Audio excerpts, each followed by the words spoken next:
มาก็มาส่งเจ้าของกันเถอะสบายดียามเสาร์พี่น้องมื้อนี้เดินทาง ไปบ้านสะแยกที่แม่ไปใช้แม่บอกอยากนำไปกินดองเราอ่ะเขาสิมาขอร้านสาวพี่น้องเองร้านสาวอยู่บ้านสะแยกไปแหละบ้านกระดองก็ได้อันไม่เท่าร้ายแต่เขาจะให้ไม่เท่าร้ายโพดบ่ผูกกับปั้นกับหัวละเพิ่งเดี๋ยวแม่คนเด็กไม่ได้ไหมไปหลายคนมื้อนี้ถาพอบกรกับลูกเราสเปรก็ไปแต่ว่าเอื้อยบ่ได้ไปพี่น้องเอื้อยบ่สบายกับสลอยไปพี่น้องเดินทางไปเบิ่งบรรยากาศอยู่บ้านสะแยกอยู่บ่งเฮือนงานพุ่นแหละพี่น้องปีนี้ฝนตกหลาพี่น้องเดินทางมาฮอดจุดนี้ก็ต้องได้ขี่บักเอารถขามภาคไปพังพุ่นแหละไปหาบ้านพี่น้องแต่ว่ามันก็บ่ได้เลิกปานใดดอกจุดที่ว่าเขาจะเอาความมานี่ก็บ่ได้เลิกแฮงปานใดว่าลอยไปใส่แล้วหน่อยลอยไปใส่ว่าเอื้อยตัวน่ะไปใส่ไปบริเวณใจงานเงิน เอื้อยตัวมีผู้บ่าวแล้วบ่ฮู้ว่าต่อไปจุดนี้ก็สิสบายพี่น้องเพราะว่าเขาเจ้าเฮ็ดครัวแล้วพวกแต่ว่ามันบ่ได้แล้วครัวก็เขาเจ้ากำลังเริ่มเฮ็ดไปเรื่อยๆคืบหน้าไปเรื่อยๆบ่ฮู้ว่าจักปีสิแล้วอาจสิบ่เกิน 2-3 ปีน่าสิได้ใส่ครัวตอนนี้ก็ลำบากในจักหน่อยใส่บักนี่รถมาเลยไปขึ้นครัวเขาบอกว่าให้ไปหอด7 โมงตอนนี้9 โมงแล้วคือจะอยู่ของเก่าร อถาเบิ่งครัวใหม่พี่น้องก็มันแล้วการไปมาคือสะดวกอยู่เพราะว่าค่าความนี่ค่อนข้างว่าแพงเติบอยู่50,000ค่าไปค่ามากับพอดี100,000 กีบติดกันอยู่นี่คือบ้านสองคอนพี่น้องเป็นเมืองเก่าตะกี้เนาะสิว่าแล้วเป็นสื่อของเมืองสองคอนเมืองที่ว่าเขาอยู่แล้วพี่น้องตะกี้นะอยู่นี้เมืองนะบัดที่นี่แหละยิงตามความสะดวกพี่น้องบ้านนี้พันน้ำท่วมดุแต่กับพื้นที่การไปมาหาสู่กันก็ค่อนข้างลำบากก็เจ้าก็เลยย้ายกันไปอยู่ปักซ่องก็เลยตั้งศูนย์กลางอยู่ปักซ่องเป็นเมืองสองคอนอยู่คนเลยตอนนี้ก็เป็นบ้านสองคอนอยู่นี่ผู้ใดที่ว่าเคยอาศัยอยู่นี่หรือว่าอยู่ก่อนที่ว่าจะย้ายนะพี่น้องอันสิฮู้ประวัติความเป็นมาเริ่มไปเลยตลาดนัดบดมือเนาะบริตลาดนัดช่วยเลยเลิกคือจะพังใจเฮามีตลาดนัดเนาะบ้านเขามันไกลตลาดแหละเขาจะเอาตลาดมาลงขนาดไม่ค่อยได้ไปกันมาหอดแล้วทุกคนหนทางก็ทุกคุ้มลายรีบันนะสาวคุ้มลายแห้งใส่แต่เกียร์ 1กับเกียร์ 2เกียร์ 3ก็เลยนานหอดเดินทางประมาณ2 ชั่วโมงบุญหอดแล้วบ้านแม่หน้าสาวขาวเอาแม่เอาเราเห็นงานบริใหญ่นะพี่น้องแบบนะขอกันซื่อๆก็เลยคนบหลายน้องสวีสู่คอบ่าวสาวโมเมนต์ว่าแต่งแบบงานใหญ่เจ้าสาวก็ต้มกระดูกต้มซีนเลยเป็นอะไรอีแม่เมารถ อีแม่เมารถทางมันคุมลายพี่น้องเอ้ยขี่ช้าๆหนึ่งแต่ว่าเจ้าหน้าผัดได้เบรกเจ้าหน้าผัดได้ยุดนะข้ากับบริเบรกแห้งดอกแต่ว่าอีแม่เราค่อนข้างเมาง่าย เมาแล้วถ้ามีงานดองงานแต่งเขามีซีนดาซีนดาแล้วต้มนี่ก่อนนี่แผ่นเป็นฝั่งกันทุกคนเชียร์กันที่วนบ้านหน่อยเป็นที่พี่น้องมาด้วยกัน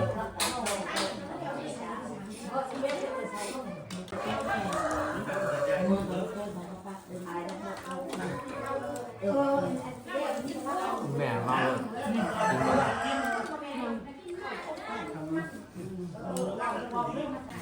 กินเองคนหายาที่แม่บริกินทอดเขาซ้ำเมารถถานะพี่น้องถาเจ้าบ่าวเรียกว่าถาไผ่เคยข้าจอกกับอยู่ไกลอยู่สารวันยังมาบ้านในหอดต่อเลยรอถ่ายสะก่อนไผ่พี่น้องเจ้าบ่าวมาเลยเป็นเอาหมูมาให้ มีหมูแล้วก็มีหยังไหนมีงัวบ่นั่นบ่ งัว แล้วก็ไก่เนาะเป็ดไก่หมู หมูดอนหมู ด ด อ อน น ดอนสมชื่อชุมโตแหล้วหมูดอนคือชุมโตแหละไผ่ซ้ายเนาะหรือว่าไผ่เคยมาแล้วพี่น้อง มาแต่เมืองโคงเซโดนแขวงสารวันบ้านลักซิเบสไกลเติบพี่น้องอันนี้ก็คือไผ่เจ้าสาวญาติพี่น้องทั้งแม่แล้วก็ญาติพี่น้องทั้งพ่อมารวมกัน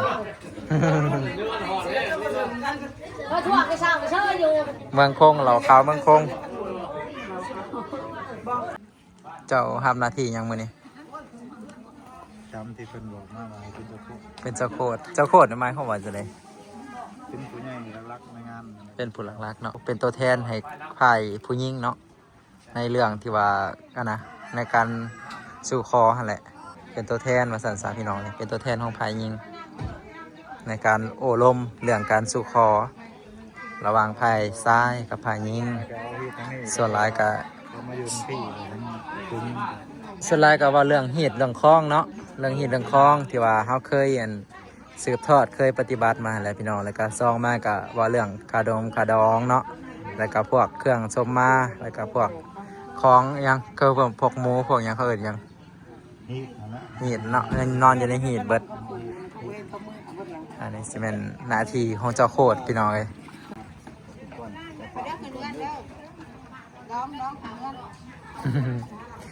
ดองกับเมารถน้ำกับมีโอเคขึ้นก่อน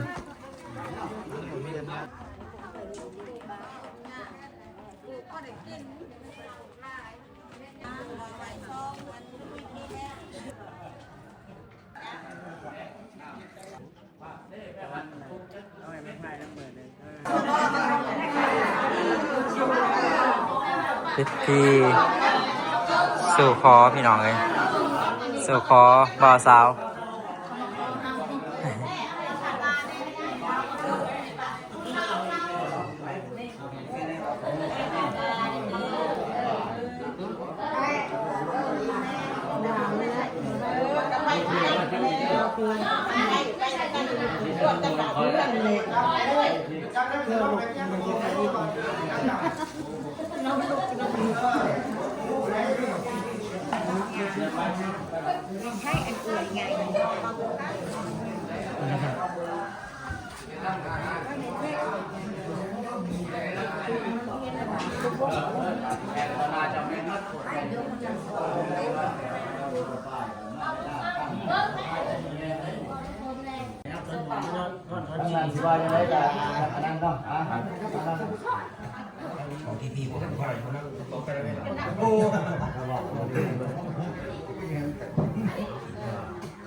เคยนี่แหละว่าแม่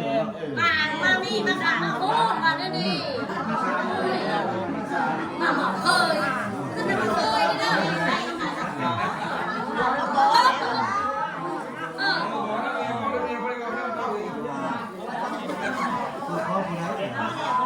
พอนั่งแล้วเนี่ยพอเต่าเป็นเล็กนั่งเนี่ยเล็กพอไป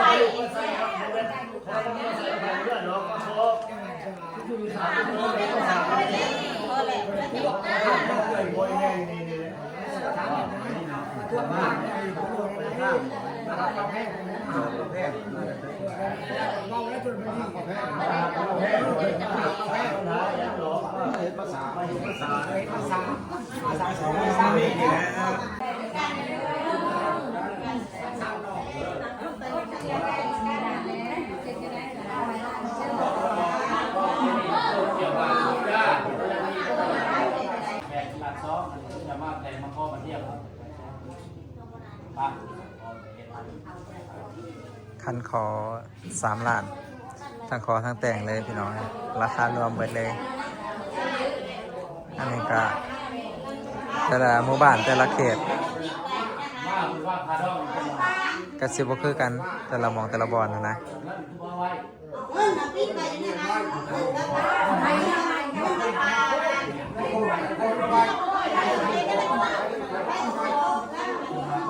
ใส่ทุ่งมานะ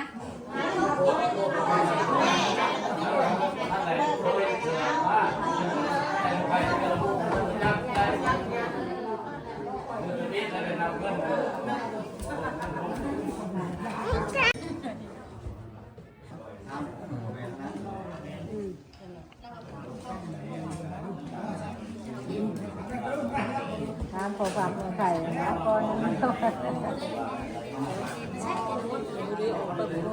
อกยาออกนอกเป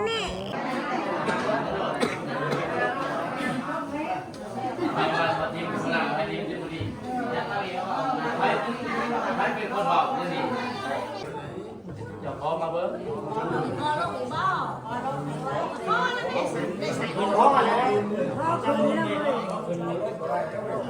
ค่าสินสอดพี่น้อยทั้งพายยาสาวเพิ่นเอิ้นค่าสินสอด 70,000 บาทกับคำบาทหนึ่งแต่บัดนี้เพิ่นก็สิมีการขอหรือว่าต่อรองค่าดองกัน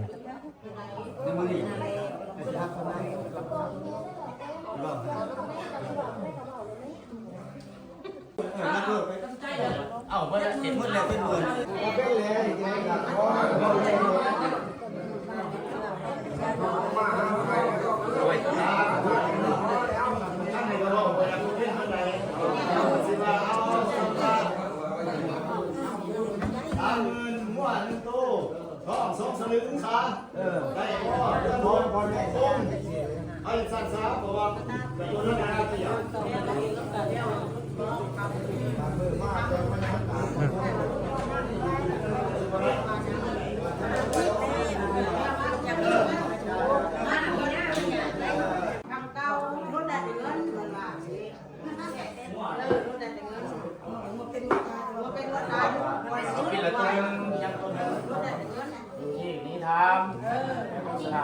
ทำดีมันก็คิดแล้วเอาแล้วหมดเจ้าคิดแต่ถ้าข้าวทำลูกคิดคำบาทหนึ่งเงิน 30,000 บาทคำนี่อยากแพงเด้อเนาะตอนนี้เนาะประมาณ50,000 ปลายบอกเฮาบ่มีคำแล้วเฮาบ่ฮู้ว่าราคาเท่าไหร่อันนี้คือเพิ่นต่อรองกันพี่น้องดองกับดองเพิ่นขอลดเนาะเพิ่นมาขอ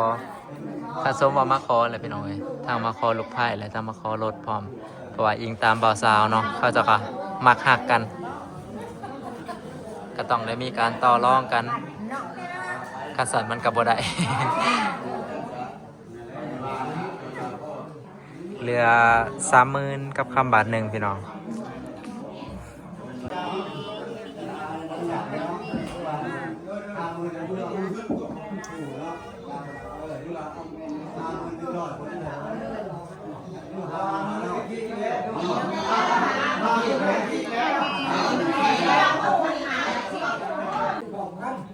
ไปทำนี้อีกทำว่าอีกแบบนี้ไปถามน้องเขาครับอาจารย์เนี่ยแปลว่าว่าไว้หลังไทยก็ได้หลังไทยก็ทำกันวิกกันเสียงน้องแก่อยากเป็นนักร้องนะไว้ดูเขาภาษาเขาภาษา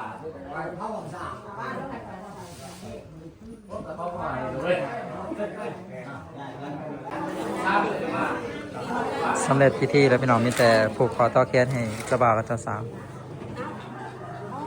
ผูกคอต่อแขนให้เคยกับไข่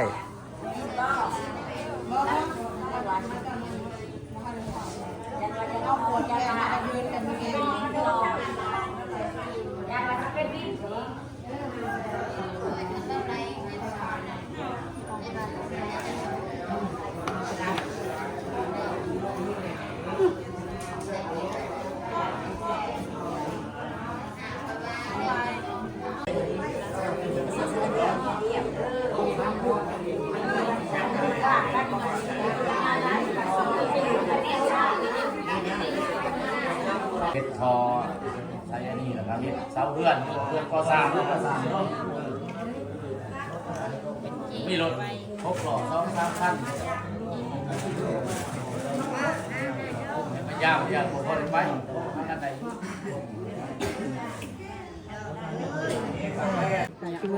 แล้วพี่น้องไก่สิเมื่อละ ไปงานต่อ ไก่สิเมื่อละก็ไปโรงง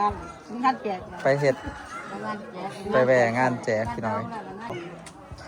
ค่าดองเท่าใดบ่แม่เจ้าฟังเบิ่ง 50,000กับคำบาทนึง 50,000กับ3บาทนึงปงเบิดเลย ปง50,000กับคำบาทนึงถ้าปงแล้วนะ3,000เดียวจักเงินที่2ที่บ่ละว่าเราสิให้นำอยู่ว่า 50,000 บาทกับคำบาทหนึงพี่น้อง นั่งเบิ่ง แล้วล่ะพี่น้องพิธีต่างๆ แต่วันนี้ก็สิเดินทางกลับ อันนี้คือเป็นนั่นพิธีการสู่ขอพี่น้องเอ้ยในแต่ละพื้นที่ในแต่ละหมองแต่ละบ่อนน่ะสิแตกต่างกันเนาะในกันนั่นนะขอบ่าวขอสาวอยู่บ้านเฮาเนาะว่าเป็นจังไดเพิ่นเฮ็ดจังไดพี่น้องกันนี่แหละพี่น้องเอ้ยเอามาฝากให้พี่น้องเบิ่งหวังว่าสิเป็นประโยชน์กับพี่น้องบ่หลายก็น้อยพี่น้องโอเคสำหรับคลิปวิดีโอนี้ก็สิขออยู่ด้วยสำนี้เด้อพี่น้องสิเดินทางกลับแล้วทางแม่ก็ค่อนข้างยากอาจสิใช้เวลาประมาณ2 ชั่วโมงบ่แหละอันสิฮอดบ้านเฮาพี่น้องพอกันคลิปวิดีโอหน้าพี่น้องบาย